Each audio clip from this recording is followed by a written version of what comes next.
সুপ্রিয় দর্শক আসসালামু আলাইকুম। প্রায় 1,40,000 মতো সাবস্ক্রাইবার হয়েছে আলহামদুলিল্লাহ। আপনারা দয়া করে সবাই সাবস্ক্রাইব করবেন, মতামত জানাবেন, এইটুকু অনুরোধ করছি। চলে আসি ভিডিওতে। এই ভাই একজন মাদ্রাসা শিক্ষক। আপনারা জানেন বাংলাদেশে একজন মাদ্রাসা শিক্ষকের বেতন কয় টাকা? আমাদের অনেক ভাই আছেন আসলে বারবার বলেন, ভাই টাকা কোথায় পাবো। কখনোই টাকা পরিশ্রম না করলে ইনকাম করতে পারবেন না। আকাশ থেকে টাকা পড়বে না।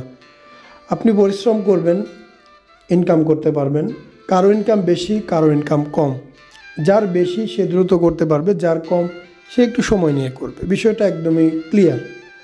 এছাড়াও আমরা সবাইকেই চেষ্টা করি যাদের ফিনান্সিয়াল সমস্যা আছে তাদেরকে যতটুকু পারা যায় চেষ্টা করা, তবে সেটা কম বেশি। এই সুযোগটা দেখা যায় অনেক বিত্তবান ভাইরাও নিচ্ছে যে ভাই কম রাখেন, কমাই দেন সমস্যা। তো এখানে স্বচ্ছতার বড় বিষয়টাই চলে আসে যে আসলেই ঠিক আছে কিনা। তো আমরা এই অপারেশনে কয়েকটির পরিমাণে স্যালাইন দিয়েছিলাম বুকে, ঔষধ মিশ্রিত, যা টিউব দিয়ে বেরোচ্ছে। দেখতে পাচ্ছেন লাল টিউব দিয়ে বের হয়ে আসতেছে। এক সপ্তাহের মধ্যে এগুলো শুকায় যায়। মোটামুটি কয়েক মাসের মধ্যে আমরা একটা রেজাল্ট ভালো পাই। এটা জাস্ট প্রাথমিক অবস্থা, জাজমেন্ট করার কিছু। আসসালামু আলাইকুম, মোহাম্মদ শাকিল হোসেন বলছি। 2017 সাল থেকে আমরা গাইনোকমার্সি নিয়ে নিয়মিত কাজ করছি এবং ভিডিও প্রকাশ করছি।